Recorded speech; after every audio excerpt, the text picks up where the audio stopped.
ಈ ದಿನ ನಾವು KGFನ ಇನ್ಚಾರ್ಜ್ ಹಾಲ್ನಲ್ಲಿ ಈ ಪತ್ರಿಕಾಗೋಷ್ಠಿ ಉದ್ದೇಶಿಸಿ ಮಾತಾಡ್ತಿರೋ ವಿಷಯ ಏನಂದರೆ, ಇದೇ KGF ತಾಲೂಕಿನ ಭೀಮಗಾನಹಳ್ಳಿ ಗ್ರಾಮದಲ್ಲಿ ಒಂದು ಸಾಧಾರಣ ದಲಿತ ಕುಟುಂಬದಲ್ಲಿ ಜನಿಸಿದ ಡಾಕ್ಟರ್ ಎಂ ಚಂದ್ರಶೇಖರ್ ಅವರು ದಲಿತರ ಸೇವೆಯನ್ನು 50 ವರ್ಷದಿಂದ ಮಾಡ್ಕೊಂಡು ಬರ್ತಾಯಿದ್ದಾರೆ.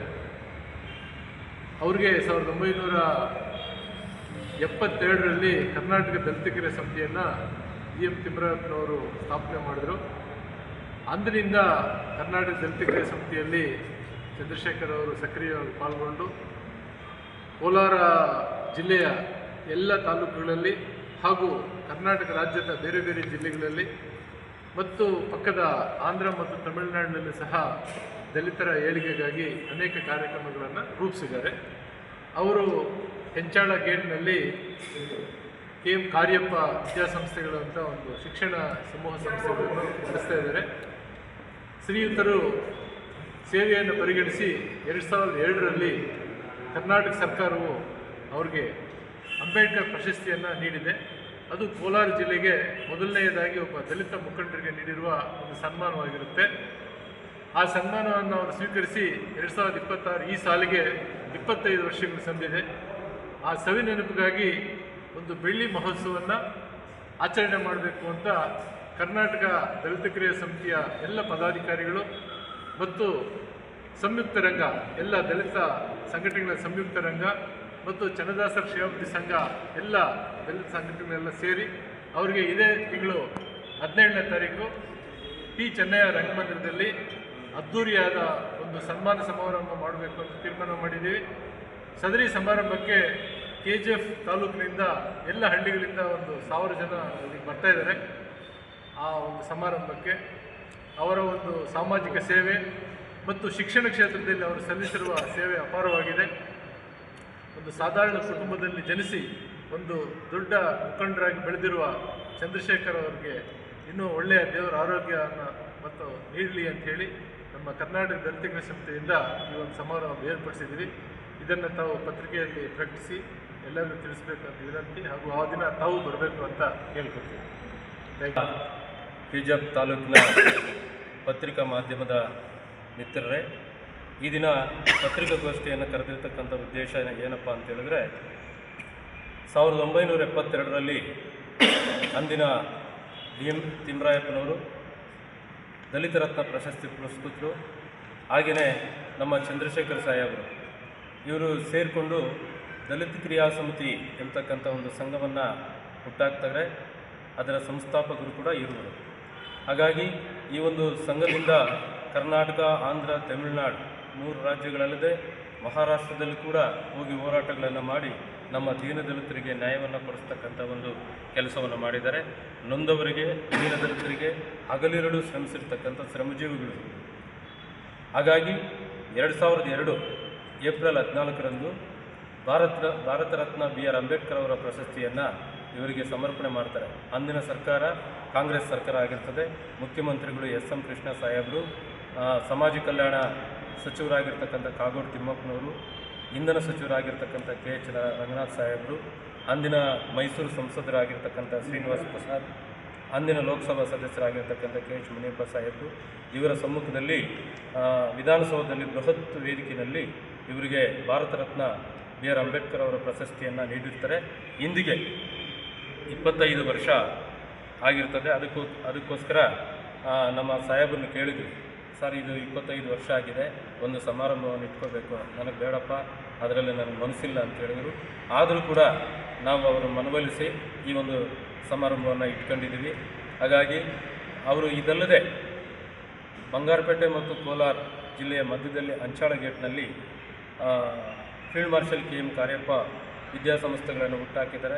ಅದರಲ್ಲಿ 1ನೇ ತರಗತಿಯಿಂದ 10ನೇ ತರಗತಿವರೆಗೂ 1000 ಮಕ್ಕಳಿಗೆ ವಿದ್ಯಾದಾನ ಮಾಡ್ತಾಯಿದ್ದಾರೆ, ಅನ್ನದಾನ ಮಾಡ್ತಾಯಿದ್ದಾರೆ. ಅದರ ಜೊತೆಗೆ Kuvempu PU college, degree college, doctor MCS law college, nursing ಕಾಲೇಜುಗಳು, ITI ಕಾಲೇಜು, ಡಿಪ್ಲೊಮಾ ಕಾಲೇಜು, ಇಂಥ ಕಾಲೇಜುಗಳೆಲ್ಲ ಮಾಡಿ ಕಡಿಮೆ ಫೀಸ್ ದರದಲ್ಲಿ ಎಲ್ಲ ವಿದ್ಯಾರ್ಥಿಗಳಿಗೆ ವಿದ್ಯಾದಾನ ಮಾಡ್ತಾಯಿದ್ದಾರೆ. ಸುವರ್ಣಾವಕಾಶವನ್ನು ಉಪಯೋಗಿಸ್ಕೋಬೇಕು. ಸಮಸ್ತ KGF ತಾಲೂಕಿನ ಜನ ಒಂದು ಅವಕಾಶವನ್ನು ಉಪಯೋಗಿಸ್ಕೊಂಡು ನೀವು ಕೂಡ ಈ ಕಾಲೇಜಿನಲ್ಲಿ ಅಡ್ಮಿಷನ್ ಆಗಿ ಅಂತ ಹೇಳ್ತಾ ಇವರಿಗೆ 70-80 ಪ್ರಶಸ್ತಿಗಳು ಬಂದಿದೆ, ಎಲ್ಲೂ ಕೂಡ ಹೇಳ್ಕೊಂಡಿಲ್ಲ. ಹಾಗಾಗಿ ಎಲೆಮರೆಕಾಯಿ ಅಂತ ಇವರು ದುಡಿತಾ ಇದ್ದಾರೆ. ಹಾಗಾಗಿ ಒಂದು ಅಭಿನಂದನಾ ಸಮಾರಂಭ ಈ ತಿಂಗಳು 17ನೇ ತಾರೀಕು ಬುಧವಾರ ದಿವಸ ಟಿ ಚನ್ನರಂಗಮಂದಿರದಲ್ಲಿ ಈ ಒಂದು ಕಾರ್ಯಕ್ರಮವನ್ನು, ಬೆಳ್ಳಿ ಮಹೋತ್ಸವ ಅಭಿನಂದನಾ ಕಾರ್ಯಕ್ರಮವನ್ನು ಸಾಹೇಬರು ನಂಬಿಕೊಂಡಿದ್ದೀವಿ.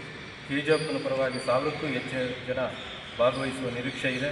ಈ ಕಾರ್ಯಕ್ರಮದಲ್ಲಿ ನಮ್ಮ ಕೆಜಿಎಫ್ ಸಂಚಾಲಕರಾಗಿರ್ತಕ್ಕಂಥ ಬೇತ್ಮಂಗಲ ರಮೇಶಣ್ಣವರು, ಜಿಲ್ಲಾ ಸಂಚಾಲಕರಾಗಿರ್ತಕ್ಕಂಥ ಕೆಂಚಣ್ಣವರು, ಸಿಟಿ ಕೆಜಿಎಫ್ ನಗರದ ಸಂಚಾಲಕರಾಗಿರ್ತಕ್ಕಂಥ ಪೆರುಮಾಳ್ ಅವರು, ಕೆಜಿಎಫ್ ಸಹ ಸಂಚಾಲಕರಾಗಿರ್ತಕ್ಕಂಥ ನಮ್ಮ ಕೊತ್ತೂರು ಆದಿನಾರಾಯಣ ಅಮರನಾರಾಯಣವರು ಆಗಮಿಸಿದ್ದಾರೆ.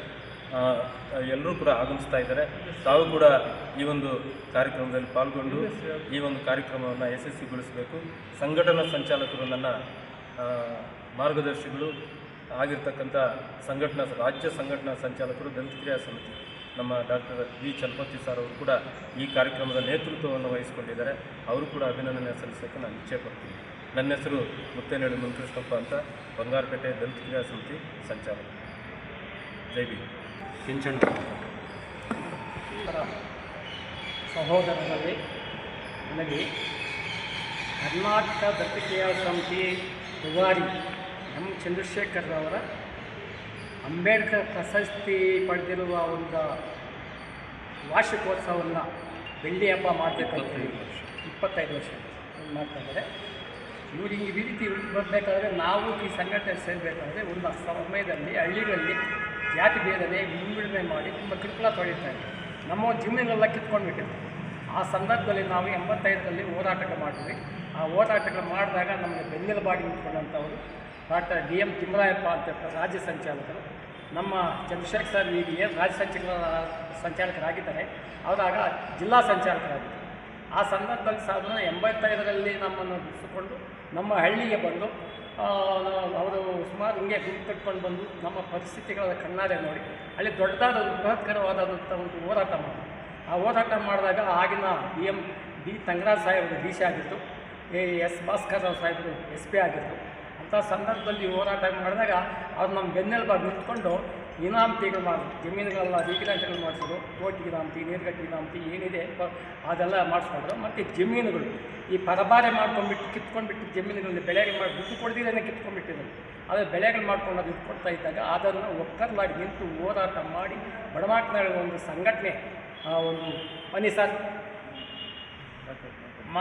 ಮಾಡಿ ಆ ಸಂಘಟನೆಯಲ್ಲಿ ಎಲ್ಲ ಅಧಿಕಾರಿಗಳು ಭಾಗವಹಿಸಬೇಕು. SP, DC, ತಹಸೀಲ್ದಾರ್ ಆಗಿತ್ತು. ರಾತ್ರಿ 12 ಗಂಟೆ ಆದರೂ ಕೂಡ ಮೀಟಿಂಗ್ ಜನ ಎದ್ದೇಳಿಲ್ಲ, ಅಷ್ಟೊಂದು ಚೆನ್ನಾಗಿ ಆಗಿತ್ತು. ಆ ಧೈರ್ಯದಲ್ಲಿ ನಾವು ಹಳ್ಳಿಗಳಲ್ಲಿ ತುಂಬ ಹೋರಾಟ ಮಾಡಿ ಆ ಜನಗಳಿಗೆ ಜಮೀನೆಲ್ಲ ಬಿಡಿಸ್ಕೊಟ್ವಿ. ಮನೆಗಳ ಕೈಯಿಂದ ಹಿಡಿದು ಚೂರಿಲ್ಲ. ಫಸ್ಟ್ ಕಸರಟ್ಗಾಂಡ್ಲಹಳ್ಳಿಯಲ್ಲಿ ಪಂಡಿಸಿದಂಥ ಮಹಾನುಭಾವರು ಯಾರಿದ್ರೆ ಅದು M ಚಂದ್ರಶೇಖರ್. ಈಗ ಅವರು ಒಳ್ಳೆಯ ಗುಣವಂತರಾಗಿದ್ದು ಒಳ್ಳೆಯ ಸ್ಕೂಲ್ ನಡೆಸ್ತಾ ಇದ್ದಾರೆ. ಆ ಸ್ಕೂಲ್ನಲ್ಲಿ ಬಡಬಗ್ಗರಿಗೆ ಅವ್ರಿಗೆ ಬಂದಿರ್ತಕ್ಕಂಥ ಪ್ರಶಸ್ತಿಯನ್ನು ಅವರಿಗೆ ಇದಾಗಿ ಮಾಡ್ಕೊಂಡಿಲ್ಲ. ಅವಾಗ DM ತಿಮ್ಮರಾಯಪ್ಪ ತಮ್ಮಲ್ಲಿ ಮನವಿ ಮಾಡ್ತಾರೆ. ಈ ದಲಿತ இயக்கத்தை சேர்ந்த சேர்ந்து பத்திரிகை கூட்டத்தை நடத்தி கொண்டிருக்கிறோம். அதனுடைய காரணம் கோலார் மாவட்டத்தில் பழம்பெருந்தலைவர் சந்திரசேகர் என்பவர் இந்த பகுதியிலே தலித் தலைவர்களுக்கு மாத்திரம், தலித் மக்களுக்கு மாத்திரம் அறிமுகமாக இருக்கக்கூடிய ஒரு தலைவர். அவர் அடிமட்டத்திலிருந்து இன்றைக்கு மிகப்பெரிய பாடசாலைகளையும் கல்வி நிலையங்களையும் அமைத்து மக்கள் சேவை செய்து கொண்டிருக்கிறார். அது மாத்திரமல்லாமல் நான் கண்ட சந்திரசேகர் அவர்கள் தலித் இயக்கத்தில் அவர் ஆரம்பித்த காலத்தில், அவர் காலகட்டத்தில் அவர் செய்த சேவைகளை பற்றியெல்லாம் கன்னடத்தில் தலைவர்கள் எடுத்து சொன்னார்கள். ஆனால் என்னுடைய பார்வை அவர் மேலே, பாபா சாஹேப் அம்பேத்கர் அவர்கள் அவருடைய கடைசி ஆசை இந்த நாட்டில் தீண்டாமை ஒழிக்கப்பட வேண்டும், ஜாதியும் ஒழிக்கப்பட வேண்டும் என்றால் அதற்கு மாற்று மதம் நமக்கு தேவை என்று கடைசியாக அம்பேத்கர் அவர்கள் சுருளுக்கு சென்றிருக்கிறார். அந்த பணி யாரும் நிறைய பேர் செய்கிறதில்ல. பதவி, காசு, பணம் வந்துட்ட உடனே திருப்பதி, திம்மப்பாக்கம், ஓம் சக்திக்கும் ஐயப்பனுக்கும் மாலை போட்டுன்னு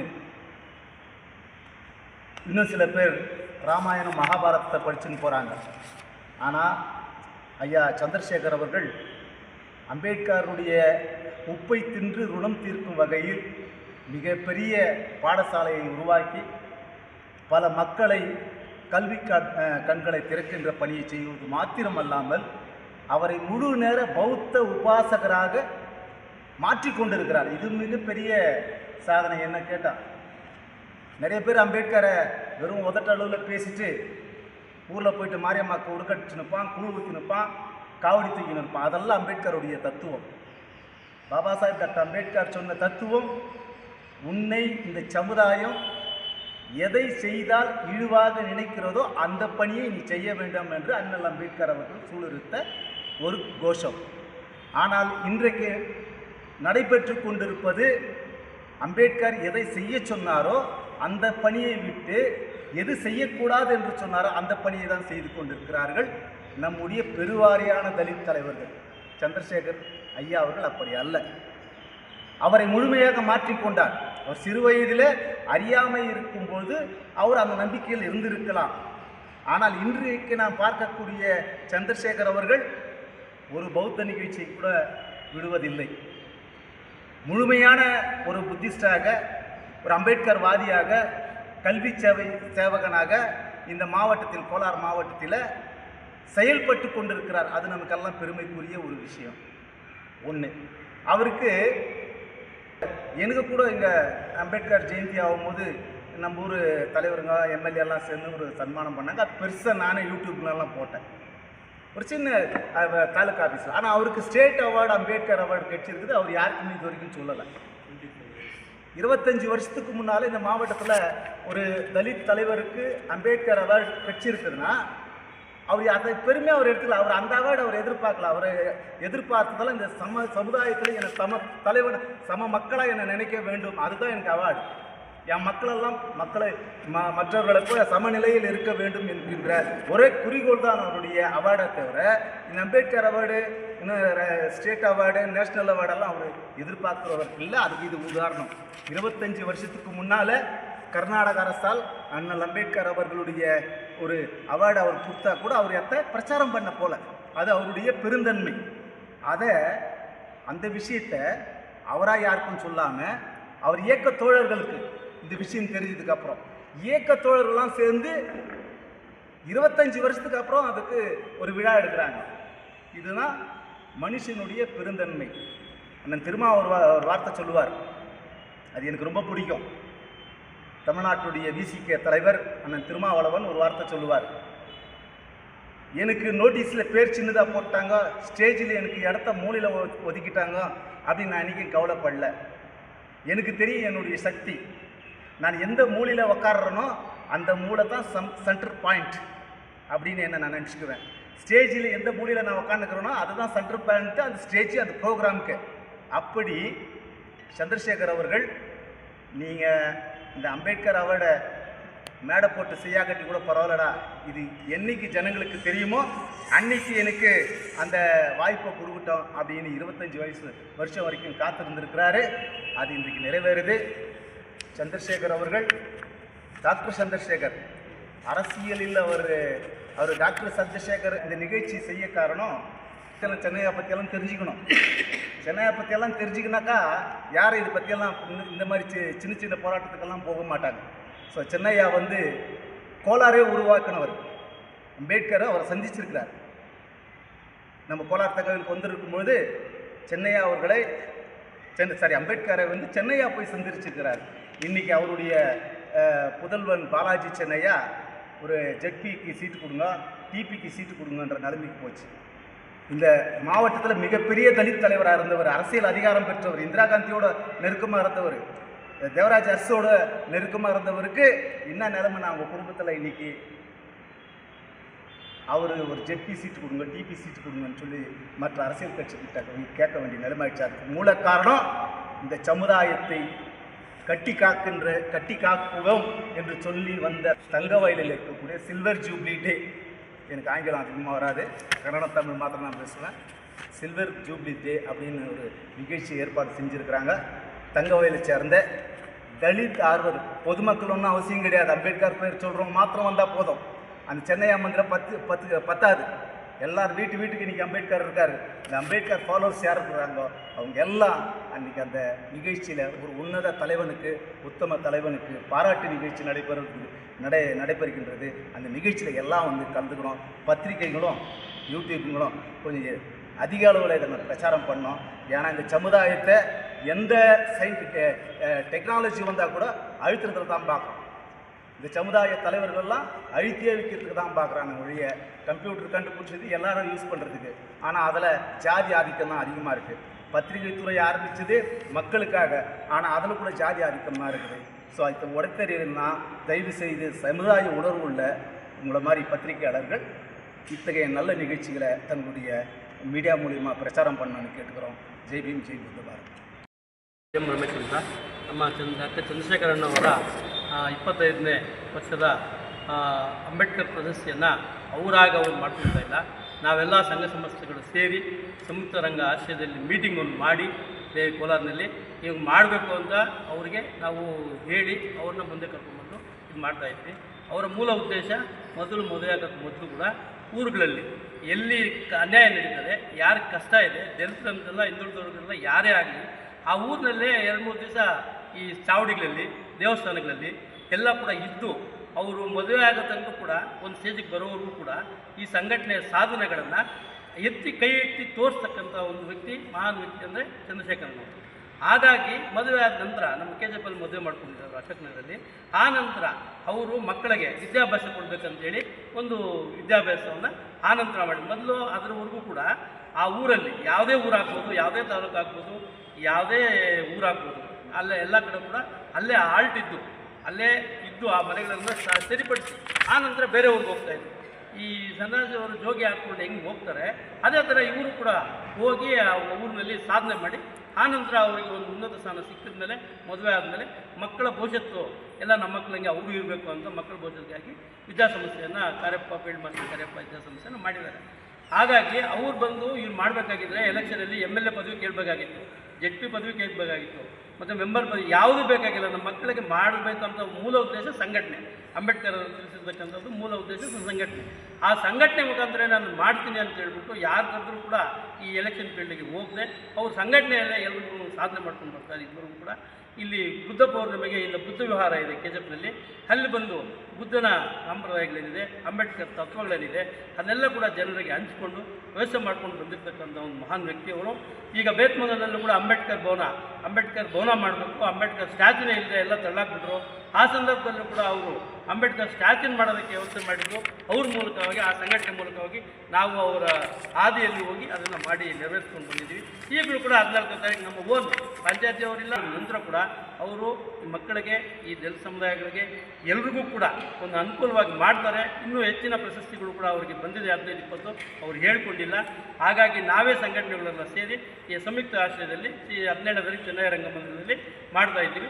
ಅದಕ್ಕೋಸ್ಕರ ಎಲ್ಲರೂ ಕೂಡ ಸಹಕರಿಸಬೇಕು, ಎಲ್ಲರೂ ಕೂಡ ಬರಬೇಕು, ಅವ್ರಿಗೆ ಒಂದು ಆಶೀರ್ವಾದ ಸಿಗಬೇಕು, ಮುಂದಿನ ದಿನಗಳಲ್ಲಿ ಹೆಚ್ಚಿನ ಕೆಲಸ ಮಾಡೋದಕ್ಕೆ ಅವ್ರು ಶಕ್ತಿ ಕೊಡಬೇಕು ಅಂತ ಹೇಳ್ಬಿಟ್ಟು ಈ ಸಂದರ್ಭದಲ್ಲಿ ಆದರೆ ನಾವು ಆಯೋಜನೆ ಮಾಡ್ಕೊಂಡಿದ್ವಿ. ಆ ಜನ ಸಾಕಾಗಿಲ್ಲ ಅಂದರೆ ಮುಂದಿನ ಪೆಂಡಾಲ್ ವ್ಯವಸ್ಥೆ ಮಾಡ್ತೀವಿ, ದೇವಸ್ಥಾನ ಮಾಡ್ತೀವಿ.